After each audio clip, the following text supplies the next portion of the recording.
Welcome to Modern Anarchy, the podcast exploring sex, relationships, and liberation. I'm your host, Dr. Nicole. I tried to keep her quiet, but she's screaming inside of me. I tried to keep her hiding, oh, shut up. I tried to keep her quiet, but she's a wild, wild woman. On today's episode, we have Dr. Jaime Grant. Join us for a conversation about the lifelong practice of liberated love.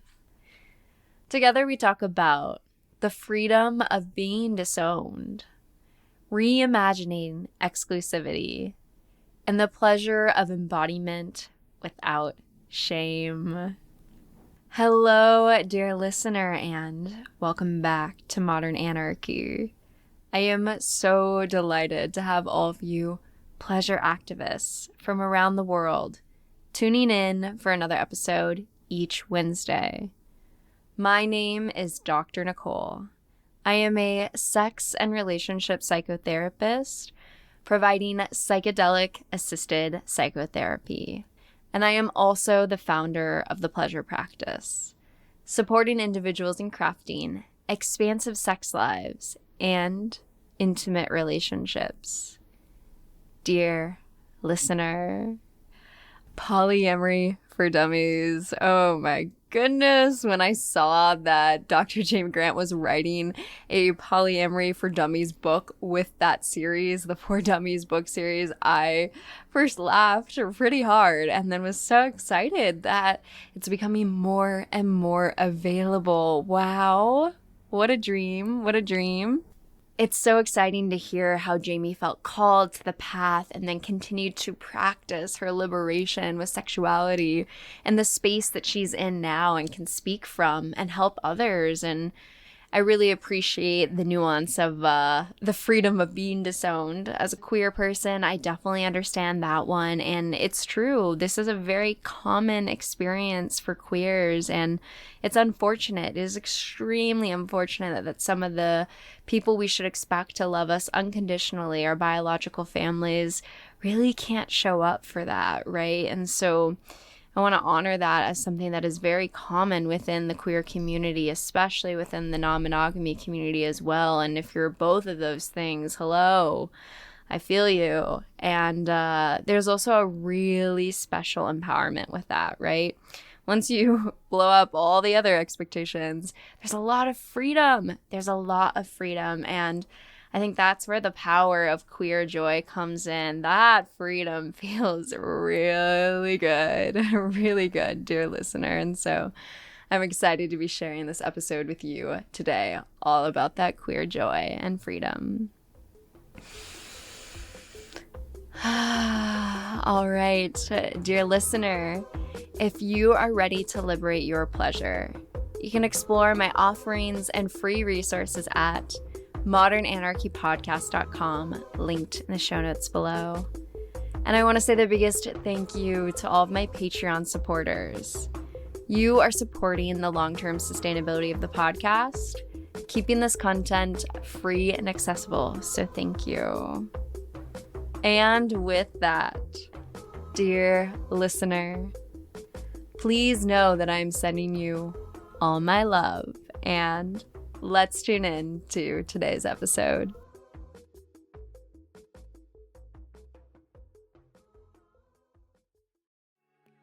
Dear listener, there's a space already waiting for you where you are invited to let go of every old script about sex and relationships and begin living a life rooted in your pleasure, empowerment, and deep alignment.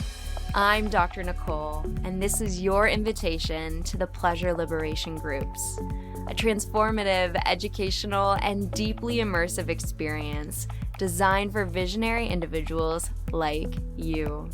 Together, we'll gather in community to explore desire, expand relational wisdom, and embody the lives we're here to lead. Each session is woven with practices, teachings, and the kind of connection that makes real transformation possible. And I'll be right there with you, guiding the process with an embodied curriculum that supports both personal and collective liberation. This is your invitation into the next chapter of your erotic evolution. Say yes to your pleasure and visit modernanarchypodcast.com/pleasure practice to apply.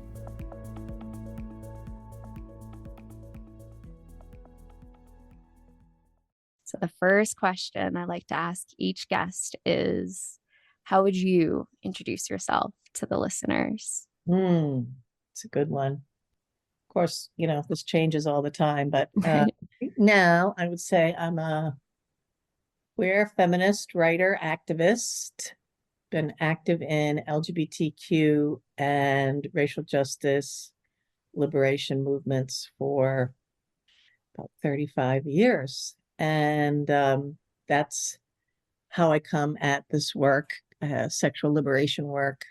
And I'm just excited to be here and talk about it. I'm excited to have you here. What an honor. So thank you for joining. Yeah. I know before we started, we had talked a little bit about how some of our journeys mirror each other. And I'd love to take some space for you to share your story, both with me and the listeners that are tuning in today. Sure. Well, I really got into looking at gender and sexuality because I was disowned in my family as a young person in the mid-'80s for coming out as a lesbian. I had grown up in a very strict Boston Irish Catholic first-gen enclave, at a very tight family, a million cousins. And, honestly, my poor parents, I have an enormous amount of love and respect and, empathy for them about the religious structure they found themselves in, and that there was really no understanding of queer life beyond that it was like a pariah status that made no sense to them. So, being cast out of my family was just so incredibly hard on me. I'd had a problem with alcoholism. There's alcoholism all over my family, but my addiction really escalated. And so I ended up getting a master's in women's gender and sexuality studies to try to make some sense of, and eventually a PhD, but to try to make some sense of, why would it be so important to me to, to construct this identity, to claim it, to take up space with it at such a great cost in my life, right? And I think really, we're going to be talking a lot about polyamory today. I think so many people coming out poly today are coming out in environments where they also risk, like I've been fired several times for being queer or feminist or whatever, too political over my lifetime. I think a lot of people who are considering polyamory are worried about job security, their place in their families, just the whole structure that they've been sold around what a good and reasonable life that's going to make sense in their families of origin is. So as I'm writing Polyamory for Dummies, which I'm very excited to talk about today, I really am going back and thinking about myself in that era. Yeah. And what I needed and how tender and vulnerable a time that was, so that I can relate to the reader, right? Which are mostly people who are picking up this book are going to be really trying to figure out, does this matter? Do I really want this? Why do I want this? Why does this keep coming up? Why is XYZ not working? Yeah. So long answer. I'll give a lot of long answers. I love long answers. The context is important. So thank you for sharing. And Sure. Yeah, what a journey, right? Yeah. What a journey. I work with psychedelic medicines, and I'm always like, what a psychedelic paradigm shift coming from that space to expansive relationships and liberating love. Whoa. Yep. Yeah. When I think about my own journey and upbringing, I got the paper test. Have you heard of this? No. Man. I really want to go back to my high school and do sex ed, but I don't think I'd be allowed to. For my sex ed, this is all I got. I was put into a chapel with everyone was in one room together, and someone got up on stage and said, okay, when you have sex, it's like bringing these two pieces of paper together with glue, and they mushed them together. And then they said, when you stop having sex with that person, and then they ripped the paper apart and said, see, you lose parts of yourself when you have sex with one person and then don't stay with them. And who would want this piece of paper? Yep. And I was in the crowd, a virgin at the time, going, yeah, of course. Yeah, forget right. it. Totally. Yep. Like, oh my God. Like just even any level of trauma-informed nature now. Yes. Thinking about that, let alone. My mother used to tell me that sex was not what it was cracked up to be, which I was like, I don't think she's having a good time. Oh, yeah. And B, she'd snap my spine if I had sex, which is very Irish. I just want to say, Irish parents always threaten bodily harm. So it was very common to hear bodily harm threats all the time, but snap my spine has really stayed. Shoot. Not much you can do after that. Right.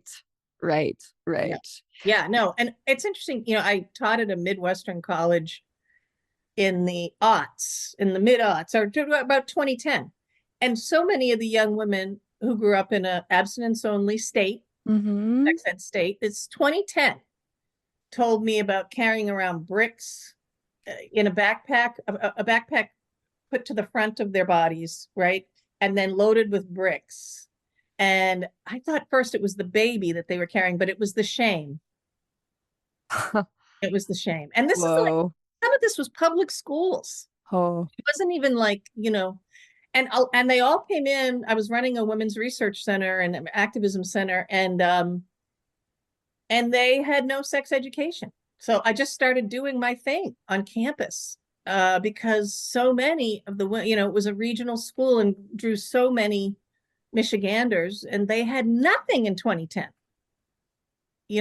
So it's still really hard out there to just define ourselves apart from the traditions we grew up in ways we are going to, right? Our gender, our sexuality, our sexual practices, our desire, the ways we want to form our families. What I tell people is when I finally came out to my mother, I'd already had a relationship for over a year. It was such a relief because it threw the whole albatross off of me, right? She was no longer going to comment on my hair, my clothing, my boyfriends, my comportment at work, my job, where I was living. I was a lesbian. I was beyond the pale. And in some ways, it was just enormously freeing. Yeah. Right? It's like, well, I'm disowned. I can just make shit up now. Man. And that's exactly what I've done. And I mean, people will say to me, it's like, wow, you've just had such an unusual life. And, I did, reconcile, that's a longer part of the story we'll get to, but, as hard as it was, as painful as it was so painful for my parents, it was a gift to me in some way around freeing me from all those expectations. And it was, it was like 1984, like the women's movement was exploding. There were so many things happening. I mean, women of color, feminisms, all the big books were coming out. The first books, This Bridge Called My Back, which like changed the world. And I was fully there to receive all these people's ideas about how we could really change the world through thinking about our sex and sexuality and our genders. Yeah. So sorry, Mom. I definitely resonate with that, though. I've gotten a lot of questions from people who say, like, how does your family take the whole polyamory, the whole psychedelic thing? And I'm like, well, everyone, I really, they felt like they lost me after I was queer. Once I came out as queer, they're like, oh, well, she's gone, right? So it's like, okay, let's throw the poly, let's throw the drug, like, let's throw the whole thing just on throw it all in there, right? Right? Why not? Yes. So I feel a lot of resonance with that of like, once you're there. And then, but that has been a gift, right? Where you're like, okay, I'm already, all right. So I'm going to do whatever at this point and live into it and live into my pleasure. And so the freedom that has given, of course, the pain but also the freedom that it did give us to be able to like play and explore. I mean, that's the joy of a queer life to me. People are always talking about all our health disparities and, the oppression, which is true. Yep. But man, when I look at my peers, when I go back for reunions or whatever, I'm so happy. I just feel so blessed to have had my queer life and to have had, and to have come of age during such an explosion of movement activity and thinking and creativity. It was just an incredible time to form myself. And polyamory, figuring out that monogamy was not, I just knew that so early on. One of my favorite stories is, I was lovers with one of the guys on the football team in college. And, he was 2 years older than me and very handsome, Irish, of course, and my parents loved him. Of right? course. But when we first got together, it was like really early in my freshman year. And he said, oh, well, we'll just be monogamous. And I looked at him and I thought, this guy is going to be having so much sex all over campus. There's just no fucking way, right? Every party we go to, the women are just like, and I was like, yeah, Brad, that's not going to work out for me. Yeah. I'm not going to be monogamous. And he's like, what? This is a small campus. You can't do that here.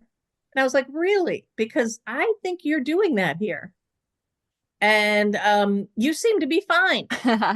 And he was just like adamant. And I just said, well, like take it or leave it. I believe you're going to do what you want when we're not together 24/7. And I also am going to do what I want. And that also just kind of branded me very early in my social circles. This was before I came out as queer in a way, right? As like, being unwilling to play by the rules that a girl in 1980, 79, 80, 81 should be playing by. And, I'm not Irish for nothing, as my mother used to say. I mean, I could read what was happening in the room, and there was just no way I was going to live with that kind of double standard. And I think a very unusual stance in my era again. Yeah. But one I just, I do think it's so interesting, being cast out of that community. I took so many of their values with me. Sure. You know what I mean? You must feel this sometimes too, right? Is like there are some incredibly deep, abiding things about, my own history of Irish resistance and displacement and coming here and how communities survive. And I think that is in people's poly stories a lot. It's one of the things I'm looking at in the book is for people to think about how, even though their family of origin is telling them this is a terrible idea, that there are threads in our stories that are coming through. I mean, all of our threads are poly if you go back far enough. I mean, certainly Mormons, you have poly everywhere, but a certain kind of poly. Right. Right. A certain kind. But, Irish people were poly before the Catholics came in. Everybody, so many, indigenous and traditional religions and cultures, they were all poly. Yeah. There was land and stuff to pass down. Right. So I just feel like so much of my not taking bullshit and deciding to have the kind of life I want, it's very Irish. Yeah. So that's a place I think people can really explore as they're thinking about why certain relationship configurations are important to them, or why they're resisting certain traditional ideas that this culture has fed us. Is this culture even your culture? Like, why do you care? Whose imposition of family forms is this? And what matters to you? So there's a lot of exercises in the book that are going to help people start to think critically about what just has been pushed on us and given to us and what's actually ours and what do we want to create. Yeah. Yeah. Because it's so deep. I mean, so much celebration and respect to your younger self who knew this, who stood tall for that. Right. Hell yeah. Amazing. Badass. I can't believe it. Yes. I love her, and it's so deep within us though. When I think about unpacking internalized homophobia, right? And the ways that I would feel judgment and shame towards myself. Internalized mononormativity, right? These moments where I feel judgment and shame towards anything other than that, even though I want to be here. Like I see my value systems of expansive love and then also have this deep judgment at the same time. And it's wild because when I look back on my journey, I would always have like multiple crushes on people. I'd be talking to multiple people. But then when it was, I'm putting this in quotes, serious, I Right. would pick one and it would always be one. And then I would hit this erotic libido drop off of like, of course I love this person, but wow, things are starting to feel a little like, like I love this person, but whoa. Yeah. And then I remember the first time that I met someone who was polyamorous and they introduced it to me. And I looked at them, Jamie, and I said, if you really loved me, it would be me and only me. I can't do this. And I walked away. So Yeah. I'm really impressed by you because that is not where I came from. And so then getting to this space of living in this sort of polyamorous, expansive dynamics has been such a radical journey of unpacking so many cultural messages. And I think that there are a lot of specific cultural messages around romance and, you know, the one person living with this one person till you die, what all that means. But there's also a very specific avenue that I feel like doesn't get talked about enough, which is the sexual pieces of it. We can talk all about attachment styles, all about relationships, all of that, but also you got to unpack that you're about to be having sex with multiple people if that's what you want, right? And Right. that in and of itself, when you've come from purity culture or puritanical roots in America, oh my God, That is- that's a lot. No. No, and especially for women. I mean, and Yes. femmes and women identified people. I mean, our capital is in our refusal to have anybody have access to our bodies, right? It's like your number. And I remember telling this person in college my number, how many people I'd slept with. It was like, oh my God, never tell these mothers guys your number, you know, because it's never good. Yeah. Say it's never good. But yeah, I mean, you know, if we don't buy into that, I mean, we're talking about just pushing back on such monumental ideas about our worth, you Yep. know? I mean, that we can say, you know, I've slept with XD people and I feel great about it. And, you know, some of them were terrible, some of them were great. I'm so glad I have more experience and I know more about my body and I know what I like and I have figured out how to ask for what I like. But oh my God, as you're coming into your sexuality, I mean, even, you know, I'm this 25-year-old son and the 17-year-old daughter, and Mm-hmm. just watching them, I mean, it's certainly better. It's better because they have a mother who will speak to them and assumes they're sexual beings and everything. But, you know, the pressures and the ideas about what they can have and what they can't have, they're still pretty terrible. Even Yeah. though we live in a very queer positive community. So, you know, there's lots of, you know, queers in and out of here and people comfortable with their identity. But I would say the counting still around how many people you sleep with and whether, you know, you're a worthy person by that number, it's still extremely gendered. Yep. And it's still, you know, even in queer communities among men. I mean, even though everybody has many partners, maybe, or is having a lot of sex with different people, there's still judgment about it. There's still all this. I mean, I see it in my own community. I mean, it's like, you know, what business is it of yours? What, you know, how I'm living in my body and pursuing my pleasure. It's none of your big business. Yeah. You know, what is our business, of course, when we have multiple partners, is to be taking care of ourselves and to be taking care of them. And the more shame we have about the number, I mean, it's like the less likely we are to be taking care of that. Mm-hmm. Because, you know, that kind of denial or that shame about going after what you want, it just complicates the conversation. I mean, a lot of people just not even have it, right?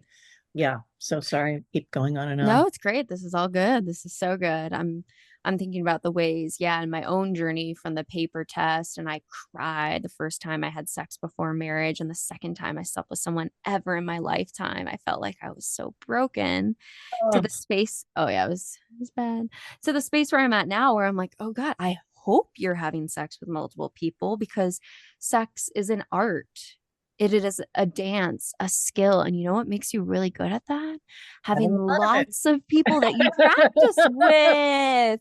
because you learn, oh, these are the ways this body or this body, and you get more practice with dancing, with a language. You need to practice the language to be, you need to practice driving the car, like it's Yeah. just so wild to me. So I'm in a very different space, but you're right, like that whole journey psychologically to get to that, and to stop keeping track, to stop being ashamed, to actually being proud and look for that in other people, someone who has more experience.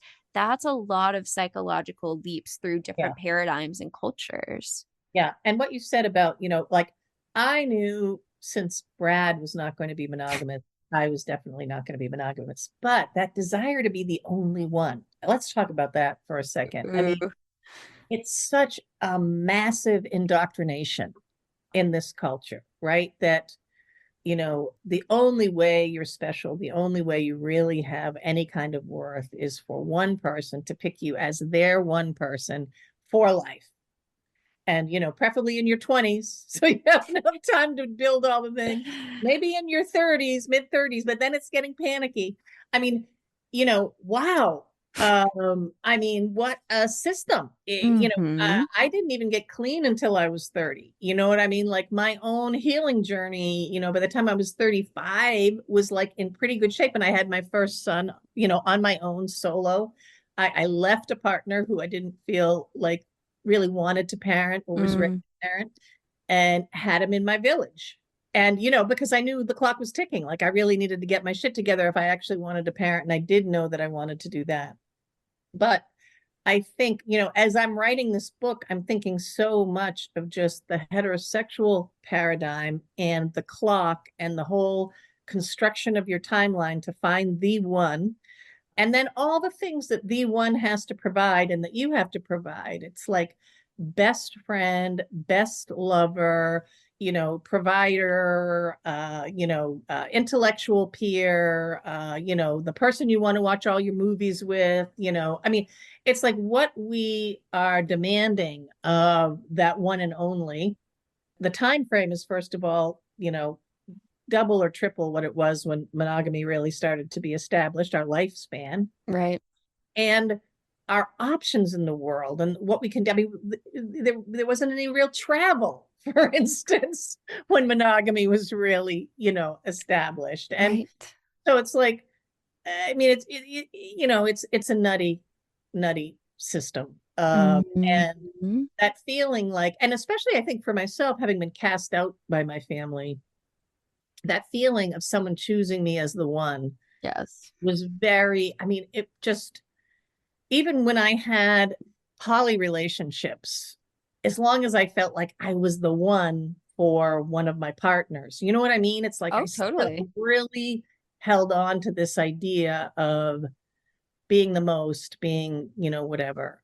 And, I think that's fine if people, I myself am more of a relationship anarchist, but I really want to be clear in the book that like all kinds of forms work for people around poly, right? If you want a primary nesting and home base and a primary partner, that's totally fine. You know what I mean? It's not my business. It's like, figure out the form that you need for you. For me, moving out of having a romantic partner decide I'm the one and moving into a relational system where my friends and my lovers all have the same import in my life and they all kind of adore me. Hell yeah. And they all have other things. Some of them have primary partners, some of them have, they all have a million things. But I will say this form for me, I have never felt so adored as I do right now in my early 60s.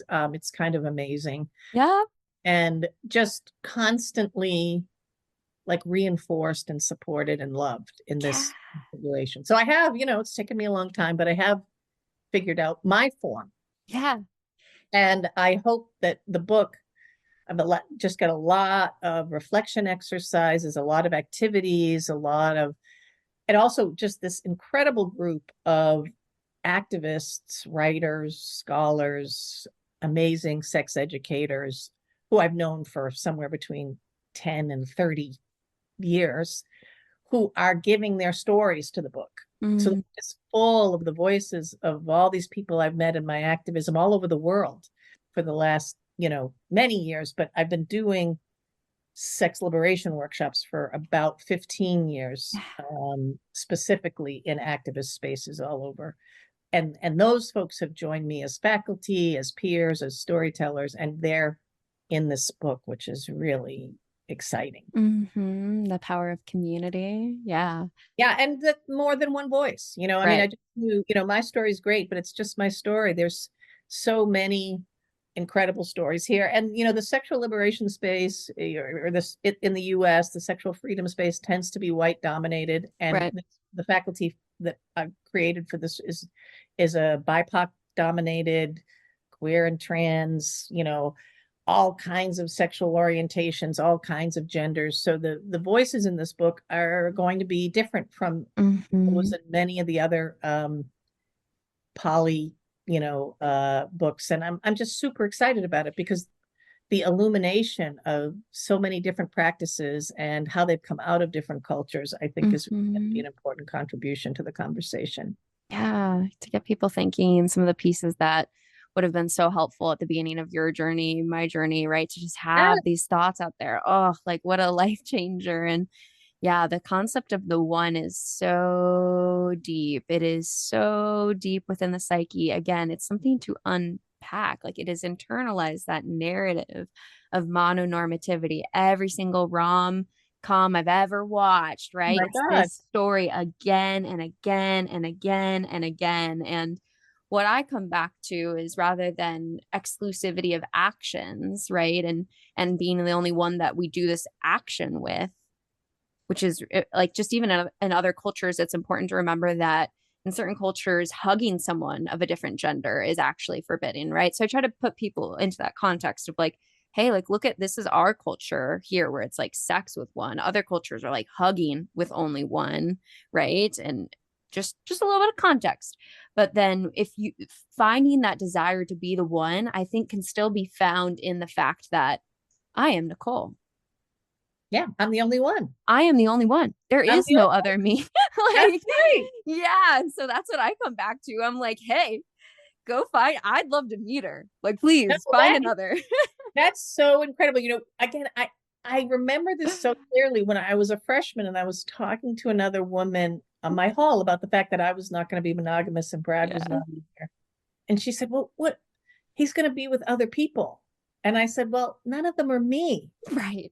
And I mean, honest to God, I'm like 19 years old. Who is that person? I mean, I really remember this conversation, but what happened to that person was, I got assaulted for my brazenness. I got fired. I feel like, inside of this very patriarchal culture around women taking up this kind of space and deciding, my story in the 80s was people were really ready to make me pay for it. Sure. And, we still live in a really violent culture around sex. And I hope all of the things we're putting into the world, all these books, all these reflections, all the teachings, and the stories we're able to put on the table are helping people like my daughter really understand the framework they're coming into with their sexuality, and how to take care of themselves, and how to notice things that I couldn't notice when I was young about people who didn't have my best interests. Right.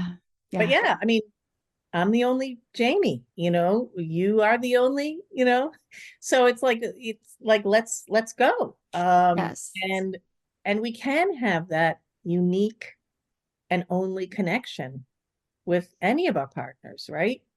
And it's sacred. I mean, that's the other thing that I really just hate about people about people who have sex with lots of people. I mean, some of the sex I have, is not very memorable, and it's fleeting and Sure. whatever. But in any time I decide to have sex with someone, I'm opening my body and my spirit to them. They are doing the same to me. I consider it, for me, like a sacred offering. It's a I am going to be 100% there while we're there, and treat the other person's humanity as though it matters to me. I mean, to me, that is the biggest assault prevention tip I can give to anyone, which is someone who really is just there for themselves and isn't interested in you, and doesn't show that they really have respect for your humanity. And you can tell it's like, just get out of the room. You'll be able to find someone else who does, you know. It's like, even sex where I don't know your name can offer respect and show that I'm here to enlarge my spirit and enlarge yours. Right. And so for me, that number, you know, says I was able to do that all those different times with all those different people. It's completely changed my life and what I think is possible. And it's changed my vision for the world. It's not just changed my vision around my sexuality. It's changed my vision about what I think justice is, about what I think I should get from my government. It's changed, you know, what I think I should get in my workplace. Yeah. Because I'm feeding myself, right? And I'm feeding my own system of value, and it's making me bolder. It's fortifying me for the different kinds of struggles that we are up against. Yeah, absolutely. It's all encompassing, holistic. And I feel that. And I think that going back to my own experience with assault, there was such a lack of understanding. I know we talked before the recording about purity culture and how that like groomed and just prepared us in ways, or unprepared us. Right. And so there wasn't for me any sense of what sort of intentionality and connection could be possible. So even when you're saying get out of the room, like I had no sense. Like I was like, this is normal. This is the amount of attention I should get. Like, had no idea. So I think this is where community is so powerful, because once you start healing through intentional relationships, whether it's a therapist, a coach, any sort of healer, you meet ideally someone who looks at you and says, I'm here, I'm present, I'm listening to you. And then the power of that, and hopefully finding more community, playing with more people who give you that level of presence, so much so that the other feels like ice cold water. But until you've felt that new temperature, it feels normal. And that's the heartbreak of the years of generational trauma. And depending on what sort of like context you grew up in, you might not even notice it until you get out and you look back. And I think what is so tricky about this is like respecting, obviously, the people who practice monogamy and find joy in it. And at the same time, when I look back on my own journey and that practice, the complexities of a world where you are the only source of sexual fulfillment for that other person, we have to talk about the level of pressure that puts on you and that dynamic. And that is something, again, like temperature checks. Once I got out and I said, oh, you want to do that sex act? That's not for me. Go do it with somebody else. And I didn't have to feel like this, oh my God, I am keeping my partner from this one act that they want to explore because I'm the only person that they can do it with. Oh my God, the level of pressure that puts on you. Yes. And also, like, I think so many people have sex they don't want to be having. Inside of, you know, closed systems of sex because they feel responsible for their partner. And for me as a survivor, it's like number one rule is I never have sex I don't want to have. Yes. Ever. And like you said, I think one of the things that I coach people a lot. I do one-on-one coaching, and it's very common to have people come and as a couple, and one person say, well, I am non-monogamous and I want to do this, and my partner's monogamous, and you know, they don't want to. And so it's like, how do you deal with asymmetric, you know, desire and asymmetric needs around what your relationship configuration is? And what, you know, I always say there's a third way. I talk about this a lot in the book. There's a third way. If the relationship is your number one priority to keep it, you're going to have to find a third way. And both sides aren't going to get exactly what they want, but you can find it. But if staying monogamous or pursuing non-monogamy in this one way, you must pursue it as the thing, then the relationship isn't your priority and you should break up, right? So it's simpler than it seems. But what I often find is that the person who says I'm monogamous and I don't want to open up actually wants the relief of not being responsible for their partner's, you know, desires that they can't possibly fulfill, right? They like one person that I saw, they just had a baby. And first, she was like, I can't believe he wants to, go have sex while I just had this baby. But the other part of her was like, can he please just freaking go have because I really don't want to deal with him. I don't want to deal with that look on his face. I don't want to deal with the fact that he can't get what he needs. I'm really taken up in this job right now. And I don't want to be thinking about him. And I think at other points in relationships, besides this particular one, which has a very specific kind of intensity, partners are like, this part is not for me. So can she just go get this from someone else and leave me, to myself and give me some peace? And I think people who are so terrified by that, we must be the one, it's hard for them to hear that voice inside their head that is telling them that actually it would be kind of a relief to not have all of this other person's sexual needs at my doorstep, when I really, in terms of who I am and how I'm built and what practices I want to pursue, I can only really get to about, 2/3 of those, or a third, or, Right. whatever. And the same around some, I've also worked with people who one person wants to stay monogamous and the other person wants to be poly. And that also can work. People act like it's an impossibility. And it's like, no, actually, what's the, symmetrical pleasure that can happen here, even though your desires are asymmetrical? And for the monogamous person, it's like, well, I want to go away with my friends twice a year on a trip. And it's like, a non-monogamous partner, make that happen for your partner. And, and the door opens, right? It's like, let's figure out how to bring up the level of our pleasure and our embodiment of our real selves and our pursuit of the things that we value the most, so that we have a relatively even playing field. Mm-hmm. And then the things that are in that playing field, they don't have to be the same.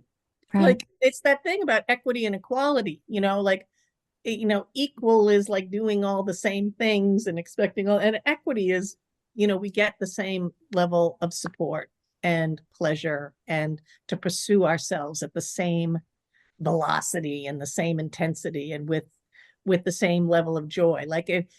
And I think that that's something many people, they come to me without any sense that could be a possibility, and that, there are creative ways to think about that can really serve a couple that wants to stay together with asymmetric desire and ideas. Sure, absolutely. Because you can have your relationship and the structure and beauty and sacredness of that, and then have different hobbies. Yes. Different friends, right? It doesn't have to inherently completely. What does have to be rewritten is the narratives. Yep. Which said, oh, I'm the only one and this is how we have right. All of that does have to be broken down and rewritten. But the actual connection that you have there in the relationship, you don't have to have the same hobbies. You don't have to have all the same friends. And you can choose to spend your time in different ways, right? Yep. And I think this is where I really also enjoy parts work, sort of therapy, of thinking about how we all have different parts up in our head. And so that one person that you mentioned who said, like, I don't want my person to go with other people, but also I want him to go and fulfill this. Like, we have two different parts. The amount of times I've had experiences where I'm like, I don't want to share. I don't want to do this. I'm out. And then the other part of me being like, well, Nicole, you do want this for yourself. You do want your partners to experience all the love that is possible. And then you have to kind of like take different moments of life and realize, like, which part is screaming louder? Mm-hmm. Can I try and listen to the other part? Can I like take a step back from both? And I think that's where mindfulness really comes into this. And like, man, if you can't practice mindfulness, I don't know how you do any of this stuff, because you have to be able to go, wow, I am having this reaction and this reaction. I need to just step back and take a breath. A lot of the book, though, I think it's part 2 of the book, is I look at communication styles, attachment, boundaries, and trauma. Sure. And those 4 chapters together, it's like, get a sense of what your relational capacity is right now, right? How do you understand when you get activated or when you get into fight, flight, or freeze? Do you have language for it? What happens for you when you know, are in distress with your partner? What's your communication style now? Like, what's the field you're starting with Yeah. as you're starting to think about exploring polyamory? And I think the book does a really good job of helping people sort of take their temperature. And really, a lot of what you can sort of figure out is, what are your friendships like? You know, what's your relationships like with your family of origin? Like, do you have good boundaries with intrusive family of origin members, or are you all over the place with them? Then it's likely, if you're going to get into polyamory, you're also going to have a really hard time sustaining your boundaries, right? What happens for you when various, you know, triggers happen around past abuses or past shitty partners or past whatever? When you're in an argument with your partner, are you able to go, oh, I'm in that space, I'm going to take a breath and sit down and come back in 5 minutes? Or are you someone who just escalates? And or do you not have a de-escalator between you? You know, what's your dynamic? And wherever you are right now, if you're going to start to try to have a polyamory conversation, that's what you got. So, you know, a big piece is looking at how can you start to build capacity. And what you've said before, which I think is so important, is community. Yeah. It's like, until you have other people who are practicing differently, who have gone through some of the things that you've gone through, who don't have an agenda for you, right? Right. You know, parental agendas, religious agendas, or, you know, your bestie from high school who just wishes you'd settle down. You know, if you don't have the people in your world of friends, type people, socializing people who can really see you, support you, Right. and also extend your conversation. You know, like, you want to have some people in your world who are pulling you forward because they're ahead of you in some of these explorations. It doesn't have to even be the same kind of exploration. It's just that they've taken risks and gotten to a new place for themselves, and you can see that they're growing. Right? You need to have that in your mix if you're going to be taking on, you know, a big risk yourself. Yep. In Absolutely. exploring yourself. Yeah, because until then, you don't think it's possible. But once you get into a community, you see other people doing it, you're like, oh, Yes. right, this is possible. And when you come to that person, you're saying, wow, I'm experiencing jealousy and having a pretty intense somatic reaction. They say, oh, well, this is how I work with that. Do you think that could be helpful for you? Versus, well, polyamory never works. This is a mess. Of course you're feeling like those are two radically different responses. And I Absolutely. so deeply appreciate you talking about the body. That is one of the things that in all of my clinical training, I got no discussion in the academic portion. In my work with psychedelics, of course, I know, right? You're like, how? I got stuff on neurobio, oh, adrenaline, cortisol that's flowing through the body, but not a single freaking class on, hey, well, when that adrenaline and cortisol is running through the body, what do we do with it? You know, so you're just like, oh man, the dinosaurs in the field of psychology, but it's fine. In my training with psychedelics, of course, when you're in a psychedelic headspace, everything is amplified. So that somatic reaction that you're feeling is intense. And so I got so much training in somatics. And so when I'm working with clients who are experiencing literally anything, but especially non-monogamy and polyamory, like you're saying, to be able to come back to the body first, because we can start ruminating, and we have now gone into our fight, flight, freeze, fawn. And people are like, oh, is it a trauma response? I have been crying on the floor, feeling so dysregulated from my body after hearing details of a partner with someone else. It is a trauma response from living in a patriarchal society. Okay. Yep. Like, it is real. And so I created the acronym like CALM. Like, if we can center, take a couple of deep breaths with the C, have a moment to assess our surroundings. I like the 5, 4, 3, 2, 1, like 5 things you see, 4 things you can hear, 3 things you can touch, 2 things you can smell, 1 thing you can taste, and then letting go of the thoughts by taking some deep breaths. I like to count my breath with like the inhale is 1, exhale as 2, do some like progressive muscle relaxation, find some songs I can sing to let go of that tension. And then the M, like, move your body, because man, we could spend hours in our mind going, how is this going to work? Where is it going to go? Yes. Come back to the body first. Yep. Whew. Whew. So now when I'm with partners, and again, I think it's important to name too, the things that made me scared at the beginning are not the same things that freak me out now. That's right. Right.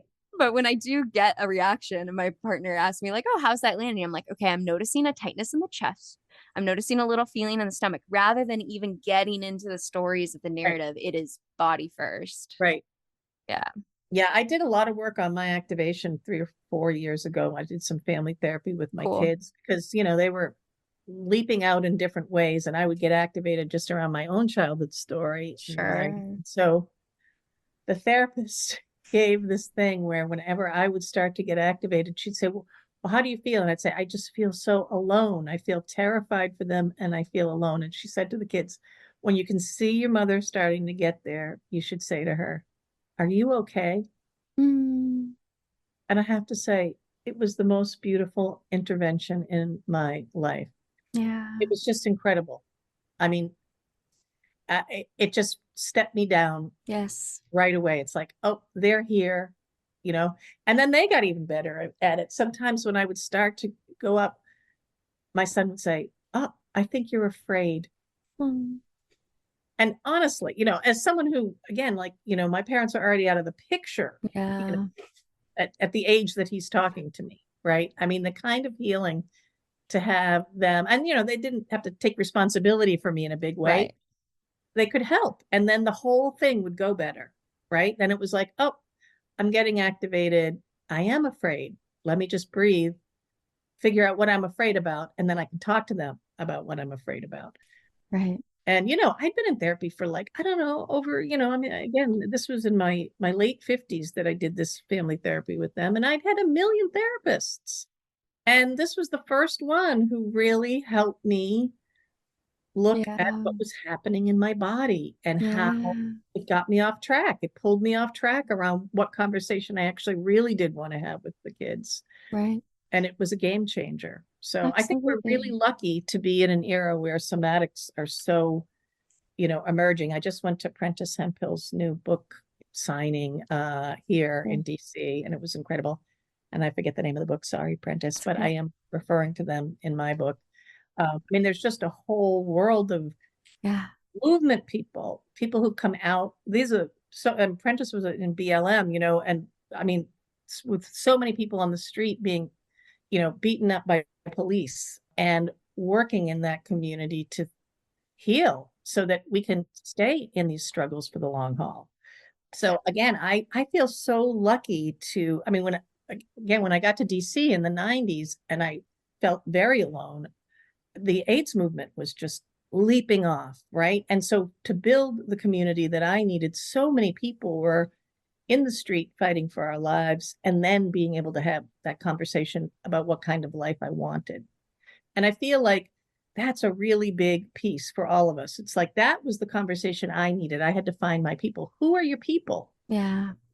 Every person who is trying to figure this out for themselves does have a lane, of people who are going to be particularly resonant for them because of their experiences and the kind of world they're trying to create. And if you can wrap yourself around those people so that your conversation gets richer and bigger than just your relationship, bigger than just you, right? I think that is kind of the next level around being able to really explore why this matters. Yeah. And what kind of life you want to build for yourself. So true. Yeah, I'm so touched by the family therapy moment, right?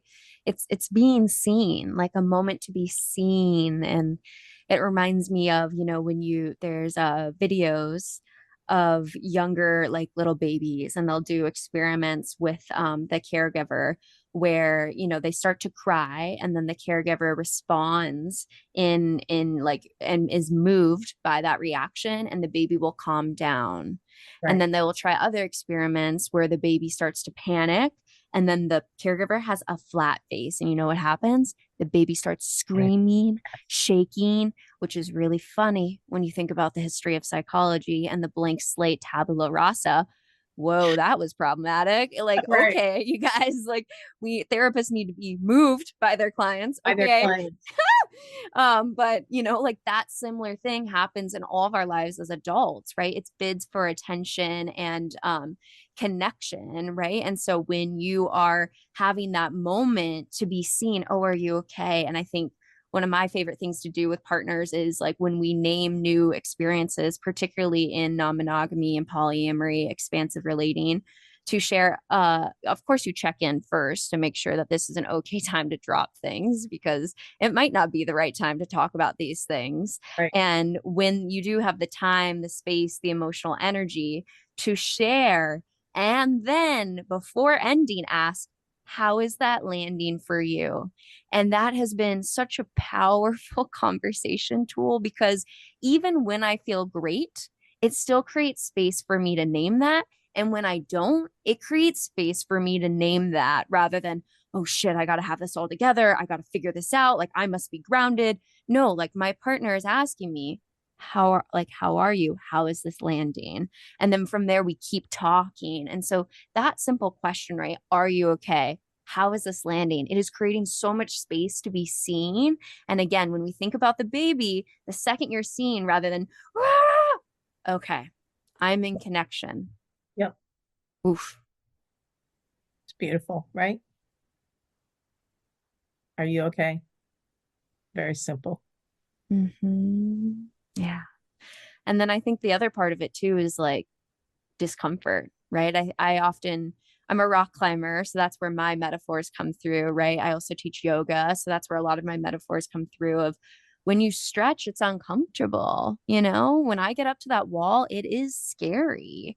And so what does it mean? Knowing that we live in this paradigm where there is a very specific message of how to do love, how to be in relationship, how can we get more comfortable with discomfort? Because it is not going to be smooth and easy. If you are waiting for the day that this feels easy and calm, you're going to have to wait a couple of generations, okay? Because we are not there yet. And so until that time, it is going to be an act of discomfort. And so where is that stretch of the muscle?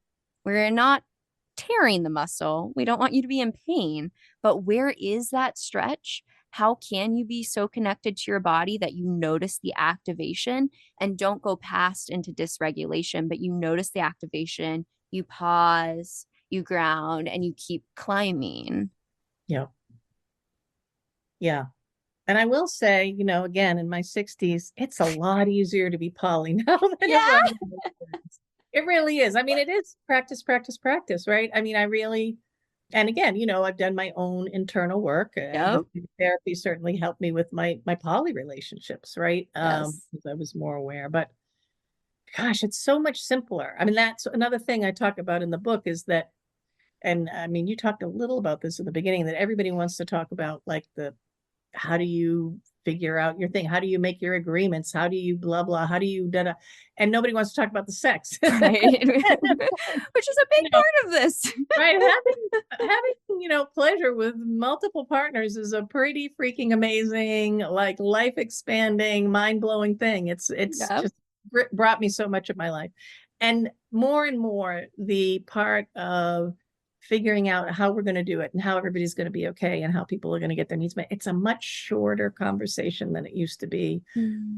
Because I know myself better and my boundaries better. I know what I can offer and what I can't offer. I don't back up because I'm afraid of how somebody else feels in a way that I did when I was younger. I mean, things are just clearer. I've had a lot of great partners.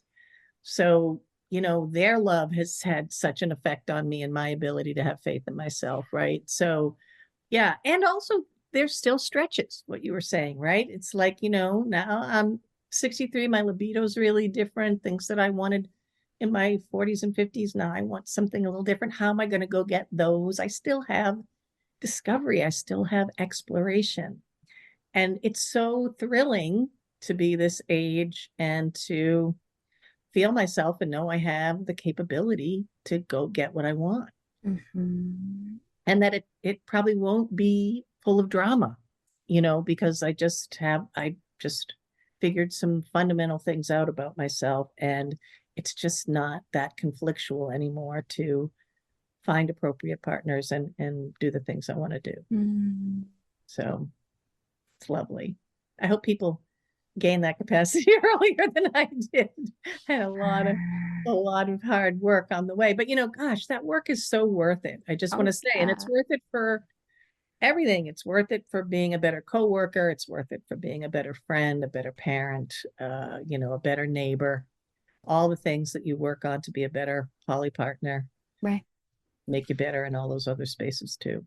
Right. Because we're talking about emotional insight, understanding your response, understanding your somatic reaction, understanding the thoughts, being able to communicate that, have the empathy for the other person and what they're going through, to see the world through their response, and then to do that for a metamor, for all that. Those are skills of empathy, communication, and emotional insight that are revolutionary, Right. let alone the liberation of pleasure and the Right. revolution that is. Right. I mean, they're revolutionary for our society, right? I mean, that is the promise for me about, thinking about this as having a bigger impact. It's like, if we have these capacities, what does it mean to us as we're confronting so much violence and an inequality, right? If we can think about equity in these really creative ways and work this out with multiple partners, we're just going to bring so much to the table, right? In confronting some really big things that are coming. I think about that with my kids, Right. just their generations just are going to have a lot of things. Right. Yeah. To sustain life. Right. Right. Relationship anarchy, like the political nature of all of this, right? To know that another world is possible, to know a world of mutual aid and interconnectedness is possible. I mean, what a different world of looking at love, which is one of the biggest things that we structure our lives under capitalism around, right? Who are you living with? What are you doing? Who are you vacationing? All of that stuff, right? And to see it in a world of, rather than I'm going to compete for this one person and no one else is going to be up here with me, to be like, no, we are in community together. I love this person. You love this person. And in all ideal worlds, I love you too. Yeah. Whoa. Just thinking about the ripples of that for the politics, rather than competition. It is a community focus. And so you're responding. There's one wonderful story in I can't even remember what chapter this is in, but this wonderful activist Aredvi Azad, who runs the Heal Project, and Aredvi said they had a partner, I'll say, who was very excited about a new lover, and so they were both very excited, like, that this could work, and Elle kept coming back from dates and they were like, this is amazing. And then on like the fourth or fifth date, the person Elle was seeing said, I have some healing to do. This is just bringing up all my stuff. I have to take a step back. I can't do this anymore. I've got to go do some work, and I care about you. And so Elle was just bummed. And Aredvi thought, what if our communities were just ready to embrace this person? And, Elle could say, my new lover really needs more comfort, support, needs this kind of help with XYZ issue, and that our poly communities would just be ready to embrace this person and say, we're just going to help you prioritize your healing in this, and without an agenda, without whether you get back with Elle or not, but we're here for you. And Redby said, this is why I'm doing this. This is the world I'm making in my poly life. That's the community I am aiming for. And I was just, wow. Yes. Yeah. Right? Absolutely. Yeah. The power of love and transformation. And when you say that story, like, my lens as a psychedelic therapist starts to speak to me, where, you have experiences where people take a psychedelic and it brings up all of your trauma, right? We call psychedelics non-specific amplifiers. And I very much so look at non-monogamy in the same way, right? It is a non-specific amplifier. You're going to feel your amplified feelings of attachment, your amplified feelings of your own self-relationship, your purpose in life. Like, it is, it's all going to come up. Right. And so when we have someone with a lot of trauma, like being able to have that therapeutic holding space where, hey, you're on the psychedelic and you have these people around you.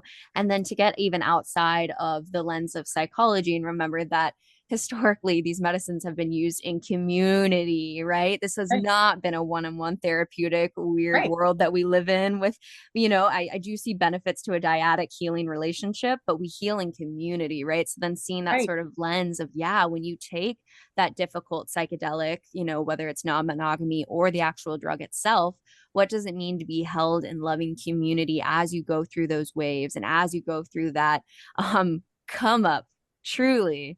And I think it's so important what you had said about your lived experience of where you're at in your age right now, because I think so many people, myself included, we're looking for people who have done this, who have lived into this for years. What I have the ethical slut and Janet and Dossie, right? But like who else? And you just feel like, is this even possible?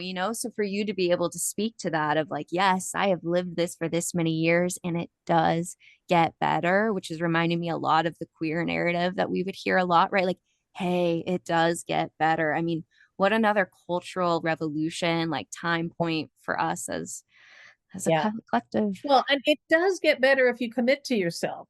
Right. It really doesn't get better if you're just going to hop from one thing to the next and kind of have some wishful thinking about it. It's like wherever you've left off around, how conflictual things are, about how a lot of people come into thinking about poly because their monogamous relationships are so full of conflict and so cyclical, and they're just doing serial monogamy, they're breaking up. But you can do the same thing in polyland. And again, I feel like in a way, being disowned so early, I really knew I had to have a handle on my mental health or I wasn't going to make it. I didn't have a net, right? So I just went after it. I mean, I went after every therapeutic resource I could find as a young person. And if you're a young person listening to this, if you're in your 20s, the best money you can spend, the best time you can spend, find all your resources. I feel so grateful I found NA, Narcotics Anonymous, when I came to DC in 1990. I could go to 5-7 meetings a week and listen to people talk about what they were doing to take care of themselves and grow. And honestly, I did tons of paid talk therapy and lots of other things, but that space, which was free, and there are many, many free communal storytelling, and these are ancient ways of healing.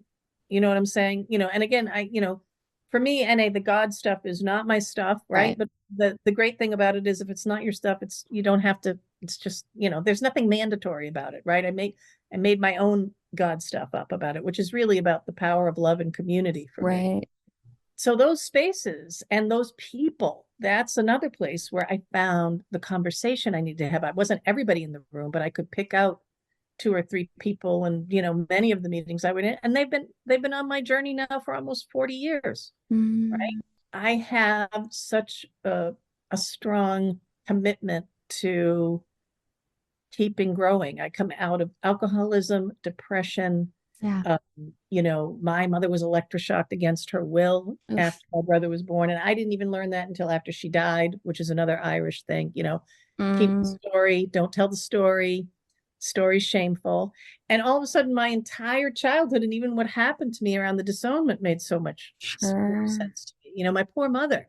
Yes. So it's like figuring out what those legacies are and committing to yourself is just, that's going to get you the relationships you want, whatever form you want, right?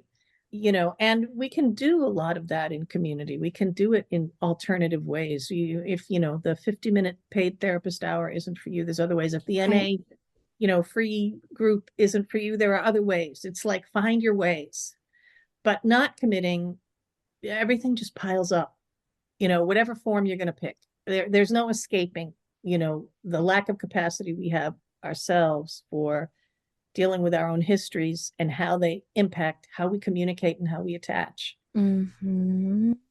Absolutely. Yeah. Community is medicine. That is the saying of Sauna Healing Collective, where I've done all of my psychedelic training and clinical work, right? Community is medicine. And again, hearing so many parallels. I published a guide on jealousy and combining all of the psychedelic therapy work. And even that, I published it on my website for free. And a lot of that was influenced from the psychedelic community of publishing things for free, Oh, right? that's And sharing our resources and the knowledge here. And one of the things I talked about was integration, right? We think that psychedelics are going to heal everything, and they're not. You know what's going to heal? Community, and integrating those experiences with your community, talking about them, because you could take a psychedelic every day, every weekend, and never actually process any of the things that are coming up in it. And you could do non-monogamy the same way. We particularly see that with non-ethical, not, yes, non-consensual non-monogamy yes, of people and the rates of that, right? So it's not like the psychedelic or the non-monogamy is going to heal all of it. It's doing it in a very specific community with very intentional reflection and integration of the lessons, whether it's from the past traumas, the current political, cultural context. It's navigating all of that in community that is the medicine. yes, yes. And really, I'm really a big person in finding out what you don't know in your family story. Ooh, Um, yeah. yeah, I mean, really, fine. I was on my way to, rehab when I found out my mother had elected Yeah.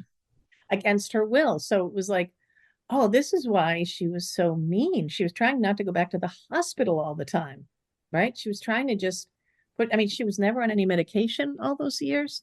She had a few friends who were her, ride or die buddies, but she was very isolated. She had so many demands. You know, uh, I am a huge rest person now. And when I look back at my Irish story, that's the pictures behind me, Oh, sure. my homeland. And Cool. um, whenever I take a nap, I am taking a nap for women 8 generations Mm. back. I feel it.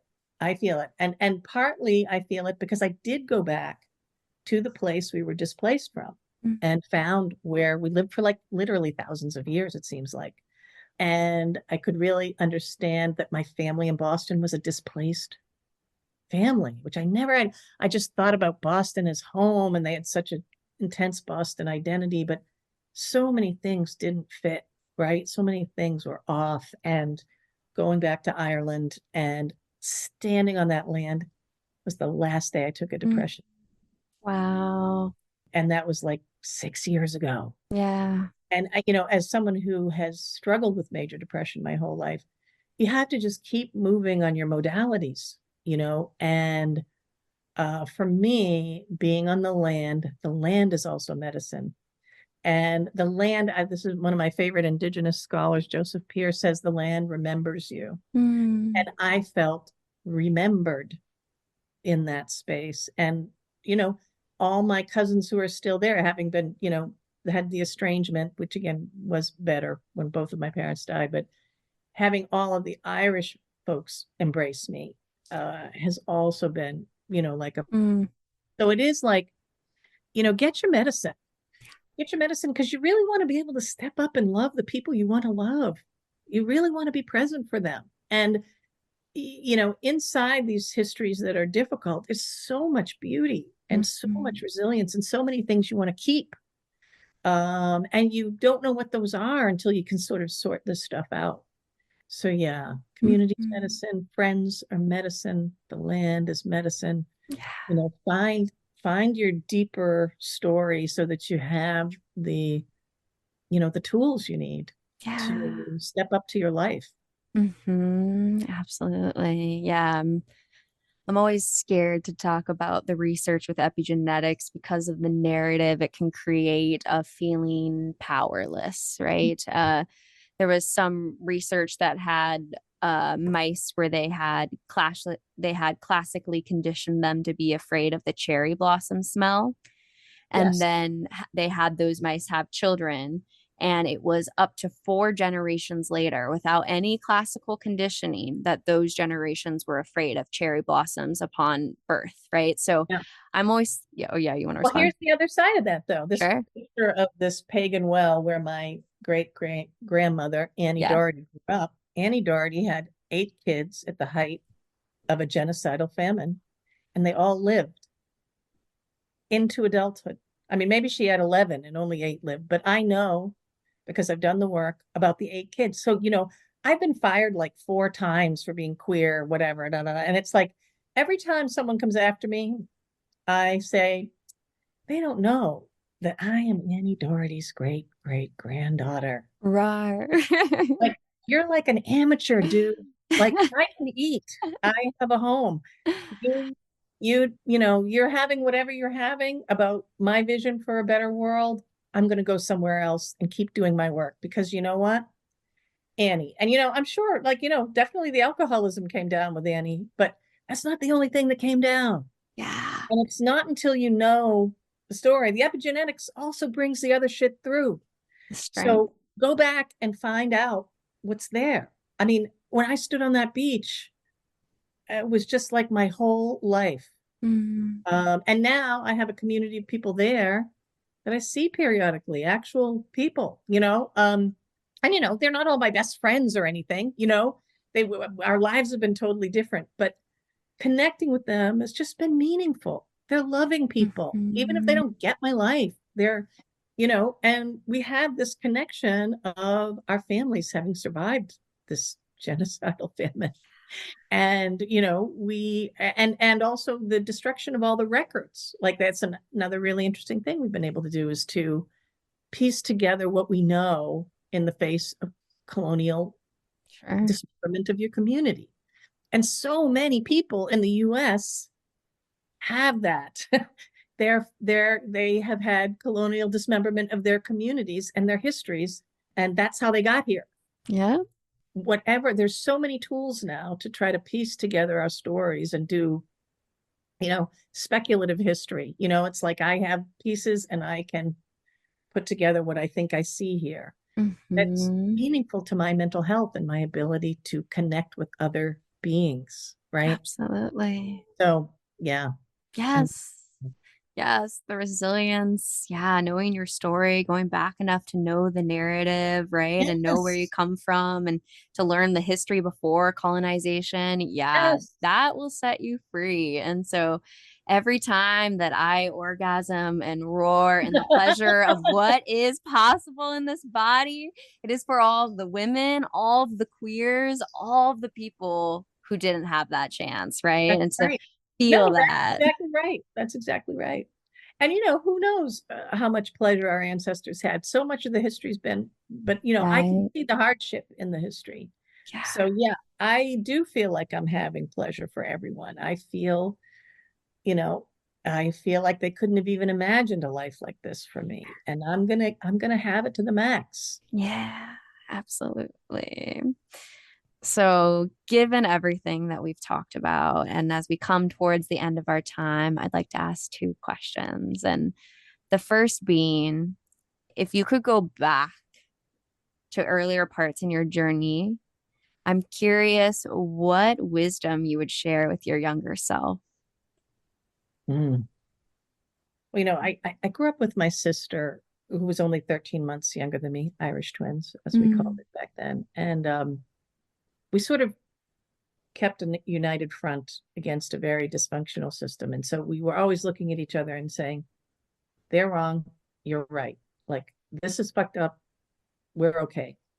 And I think, going out into the world without, my sister and I then had our paths went to different cities and towns. I mean, we're still close. I mean, thank God, I don't know how I would have survived my childhood without my sister Stephanie. I really don't. And I feel like she saved my imagination too, right? Because we had a foundation with each other. But, while you're resisting so many things, I mean, coming out on the job in 1983, losing my family in 1984, all these things, you just question yourself all the way along. Like, people are really trying to tell you that you're really sick, you're really fucked up, you're really the wrong kind of girl, you're gonna die. I mean, really, and I think so many people, in the path of a lot of the kinds of things I was in the path of, die young. Yeah. Because they didn't have a Stephanie. But I think having that voice inside my head that would have been saying, just, I did keep going, but you are right to just like trust yourself and that you're building a life for yourself and nobody else has to like it. You know, you're on the right path. I think that would have helped me more. And I think maybe knowing that my mother was going to talk to me again before she died. I think knowing that, knowing like I really, for so much of my early recovery after I got sober, so many of my friends were having all these reconciliations with their families. And I was like, why is everybody getting their parents back but me? You know, that was just a very hard decade for me. And I think knowing that we would have been able to say the things we needed to say for each other and show our love for each other before I lost my mother in my early 30s. I think that would help me a lot. Yeah. Yeah. I definitely feel emotional just like hearing that, taking that to heart, you know, and it's funny. My sister's name is also Stephanie, but she is still Mormon. So I didn't have that same level of seeingness in it, but I feel it with you, right? There's That's so right. many beautiful people around us, chosen family around us that can have that sort of support. And so really pulling that into your heart that like you're on the right path. You can trust yourself. Yep. Yep. I think that for sure.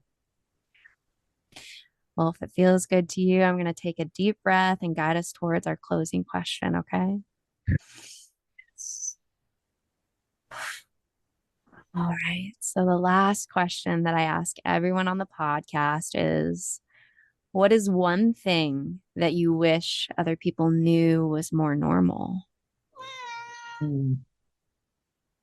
That's funny. You know, I'm not really big on normal. Because you're an anarchist. Check, I mean, check, you know, check. I don't know how many people answer this way. It's like, I just don't give a shit about normal. I think there is no normal. Yes. I think the more we can just stop thinking about normal and try to tune in, love each other, and build the lives that we want. And not just individually, but collectively, right? Think about the lives we want to build together. Yeah, I think normal is the, you know, it's the tamping down of everything that's ever mattered to me, you know, and the devaluation of every person who's ever mattered to me. Let's be our strange selves. Hell Let's yeah. be strange. That is one thing Prentice Hemphill said in their recent talk at the library here was, what do you think? Somebody said, what do you think we're going to need to get through this really intense, dark period? And they said, I think we're going to really need to be a little strange. We're just going to have to really lean into the strange because we need new experiments. We need new ways of being. We are going to have to fight for the survival of the planet in very different ways. So, you know, I'm all about strange. I'm like, well, you know, I'm finally, finally in the right era because I have done strange my whole life. And I think that's right. The norms have kind of destroyed everything. You know, everything good in my view. The norms have, you know, I mean, the world's on fire, as my kids constantly tell me. It's like, oh, Mom, I'm so glad you were thinking about gender and sexuality, but could you have been thinking about the planet the whole time? There's always a criticism when you're a parent.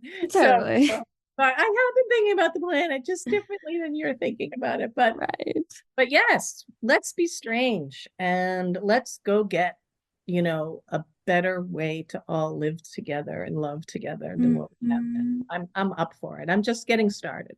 Absolutely. I love that energy. Yeah, there's that quote, it's no sign of health to be well adjusted to a sick society, right? And in a world where love is so restricted, where vulnerability is seen as weakness, of course I want you to be abnormal, right? And then I've always joked on the podcast that whenever someone answers that question with deconstructing it and saying no, that they've passed the implicit anarchist test, if there ever was one, to say, no, I won't play by these rules. I'm like, check, check, check. You've passed.